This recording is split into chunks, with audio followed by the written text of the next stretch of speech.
बिस्मिल्लाहिर्रहमानिर्रहीम अस्सलामु अलैकुम वरहमतुल्लाहि वबरकातुहू। नाज़रीन, आप देख रहे हैं दुनिया मेरे आगे यूट्यूब चैनल और मैं हूं गुलाम नबी मदनी। नाज़रीन, अफ़गानिस्तान के अंदर अफ़गान तालिबान की फतूहात बढ़ रही हैं। अफ़गान तालिबान अफ़गानिस्तान के मुस्तक़बिल के हुक्मरान बन रहे हैं। इस्लामी इमारत 20 साल के बाद बहाल हो रही है। अफ़गानिस्तान से अमरीका और नेटो अफवाज का इनखला तेज़ी से जारी है। अमरीका ने 95% तक फ़ौजी इनखला मुकम्मल कर लिए है। महज 600 या 800 फ़ौजी अमरीका के काबुल तक महदूद हैं, जबकि नेटो का भी 90% इनखला मुकम्मल हो चुका है। कुछ ख़बरें आलमी मीडिया पर यह चलाई जा रही हैं कि अमरीका नेटो दोबारा अफ़गानिस्तान आ सकते हैं तालिबान को काउंटर करने के लिए, लेकिन चाइना और रशिया अमरीका के इस प्लान के ख़िलाफ़ खुलकर सामने आए हैं। रूस ने और चाइना ने अमरीका को अफ़गानिस्तान के अंदर दोबारा आने और उसके नताइज भुगतने पर वार्निंग जारी की है कि अगर अमरीका दोबारा आएगा तो नताइज भी भुगतना पड़ेंगे। और नाज़रीन, इंतहाई अहम खबर तो ये भी सामने आ रही है कि रूस ने अफ़गानिस्तान से मुल्हिका बॉर्डर पर ख़तरनाक जंगी साजो सामान असलहा मुंतकिल करना शुरू कर दिया है, जो ताजिकिस्तान और अफ़गानिस्तान के बॉर्डर पर पहुँचाया गया है और रूस ने लड़ाका तैयारों को भी पहुँचा दिया है। तो रूस अफ़गानिस्तान के हालिया जो मंजरनामा है इस पर सबसे ज़्यादा नज़र रखे हुए है और अफ़गानिस्तान के अंदर अमरीका की बर्बादी और रुसवाई का ज़िम्मेदार भी रूस को करार दिया जा रहा है। यहाँ तक कि अमरीका के खुफिया इदारे, माहिरीन, दिफाई एनालिस्ट ये रिपोर्ट दे चुके हैं कि रूस ने तालिबान की मदद की है और तालिबान के ज़रिए से अमरीका को शिकस्त से दोचार किए है।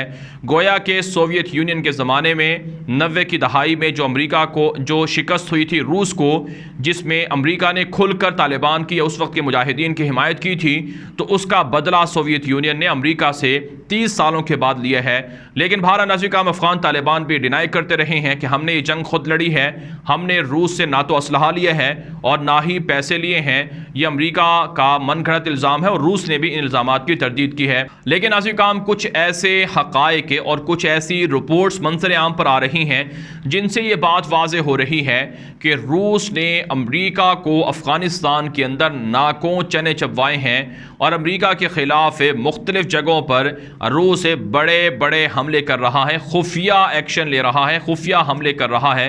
इस हवाले से नाज़रीन, अमरीका की CIA ने एक बड़ी कमेटी भी तश्कील दी है जो इस बात की तहकीकात कर रही है कि रूस अमरीका के फ़ौजियों पर, अमरीका के डिप्लोमेट्स पर और अमरीका के जो जासूस थे उन पर हमले क्यों करता रहा है। एक ख़तरनाक मोहलक वायरस है, बीमारी है, जिससे सैकड़ों अमरीकी फ़ौजी और अमरीकी डिप्लोमेट्स और अमरीका के जासूस मुतासर हुए हैं और इस बीमारी के पीछे रूस का हाथ बताया जा रहा है, जो अमरीका के ज़राए ब्लाग बता रहे हैं। नाज़रीन, इस बीमारी का नाम हवाना सिंड्रोम बताया जा रहा है कि ये एक ऐसी बीमारी है जो शुआओं के ज़रिए से इफ़ेक्ट करती है, असर करती है, जिससे अमरीका के जासूस, अमरीका के डिप्लोमेट्स, अमरीका की फ़ौज के जो लोग हैं उनके दिमाग मुतासर हो जाते हैं और उन्हें मुख्तलिफ़ चीज़ें नज़र आती हैं और उनका दिमाग काम करना छोड़ जाता है। नाज़रीन, इस बीमारी जिसका नाम हवाना सिंड्रोम है, इसकी तहकीकात के लिए अमरीका के अंदर हलचल मची हुई है। बहुत से अमरीकी फ़ौजी हैं, अमरीका के जासूस हैं जो अफ़गानिस्तान के अंदर रहे, वो भी इस बीमारी के अंदर मुब्तला पाए गए हैं और कई तो हलाक भी हो गए हैं। जो मेंटली तौर पर जो साइकोलॉजिस्ट जो उनके वहाँ पर जो इलाज करने वाले लोग हैं उन्होंने भी इस बात की तहकीक की है कि अफ़गानिस्तान के अंदर मौजूद जो अमरीकी थे उन पर इस तरह की बीमारियों के हमले हुए हैं और अफ़गानिस्तान के अंदर मौजूद जो अमरीकी फ़ौजी लड़ने वाले गए थे उनकी बहुत बड़ी तादाद है जो इस बीमारी से और इसी तरह से दीगर जो जहनी अमराज हैं उनसे मुतासर हुए हैं। नाज़रीन, एक रिपोर्ट के अंदर ये बात कही गई है कि 30,000 से ज़ायद अमरीकियों ने अफ़गानिस्तान की जंग की वजह से ख़ुदकुशी की है, जो पिछले 20 सालों के अंदर एक रिकॉर्ड है। इतनी बड़ी तादाद में अमरीका के फ़ौजियों का ख़ुदकुशी करना ये वाकई सवाल या निशान है।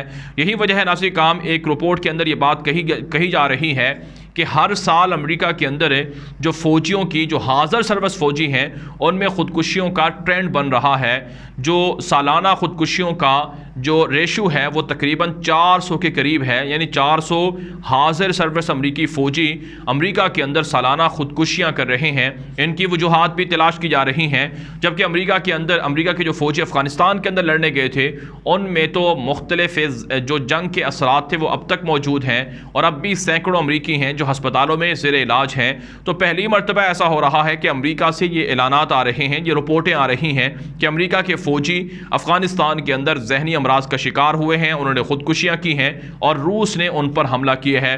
तो इससे आप अंदाज़ा लगा सकते हैं ये सारी जो रिपोर्टें हैं इनको अगर हम सामने रखें तो हमें मुख्तलिफ जो पहलू नज़र आते हैं वो ये हैं कि अफ़गान तालिबान की जो इस्लामी हुकूमत है, जहाँ वो ख़ुद अल्लाह ताला की मदद से, नुसरत से फ़तह हासिल करते रहे, अमरीकियों को भगाते रहे, वहीं इसमें जो पड़ोसी मुल्क हैं उनका भी बड़ा रोल रहा है, जैसा कि चाइना और रशिया।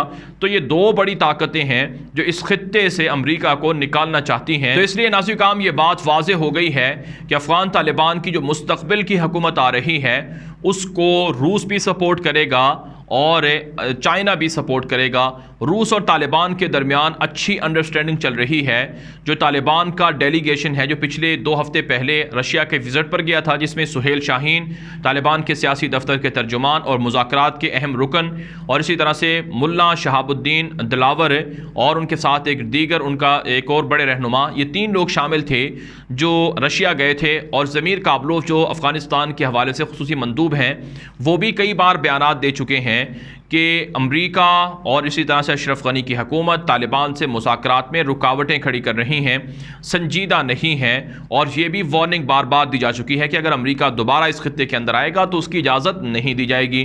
तो ये सारी चीज़ें इस बात की तरफ इशारा कर रही हैं कि रशिया के तालिबान के साथ अच्छे ताल्लुकात हैं और तालिबान को रूस अच्छे अंदाज से सपोर्ट कर रहा है। अगरचे अशरफ गनी ने भी रूसी सदर पुतिन को फ़ोन किया और उनसे मदद मांगी, चीनी सदर शी जिनपिंग को भी फ़ोन किया और उनसे मदद मांगी, लेकिन बहरहाल खामोश तरीके से खुफिया तरीके से तालिबान की हिमायत और मदद जारी है।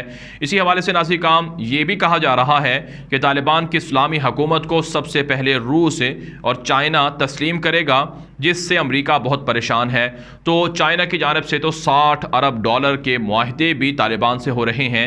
तालिबान की हुकूमत चाइना को इसलिए कबूल है क्योंकि तालिबान अमरीका के हामी नहीं है या अमरीका के साथ है, अमरीका उनके साथ नहीं है या अमरीका के साथ उनके अच्छे रवाबित नहीं है जिससे चाइना को या रूस को नुकसान हो।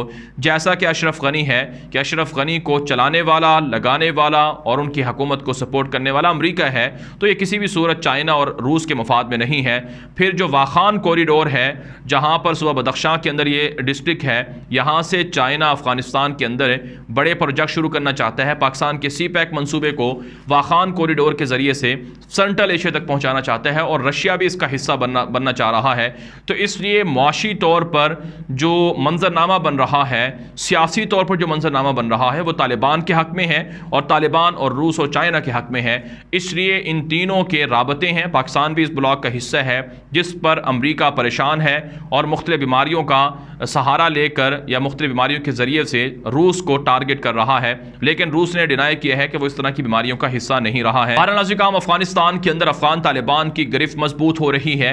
अफगान तालिबान फतूहात के ज़रिए से आगे बढ़ रहे हैं। सियासी तौर पर अफगान तालिबान सफारती तौर पर मुख्तलिफ मुल्कों से राबते कर रहे हैं। यूरोप के कई मुल्क तालिबान से रोज़ाना मुलाकातें कर रहे हैं, मुलाकातें करके मुआहदे कर रहे हैं।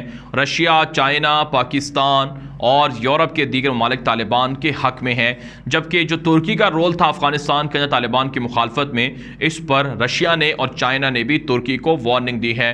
तो इस एतबार से अमरीका जो तुर्की को तालिबान के ख़िलाफ़ इस्तेमाल करना चाह रहा था, तो अमरीका का ये प्लान भी नाकाम हो रहा है और तुर्की भी तालिबान की धमकियों के बाद अफगानिस्तान के अंदर फ़ौजें नहीं रखेगा और ना ही तालिबान का मुकाबला करेगा, तालिबान की दुश्मनी मोल लेगा। तो यूँ अफगानिस्तान के अंदर अफगान तालिबान की गिरफ्त मजबूत हो रही है और उनकी हुकूमत के लिए जो रास्ते हैं, जो रुकावटें हैं, वो दूर हो रही हैं और मंजरनामा साफ़ हो रहा है।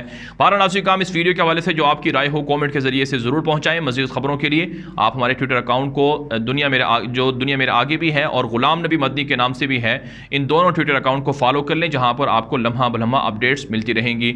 अब तक के लिए इतना ही, इजाज़त दीजिए। अल्लाह हाफ़िज़।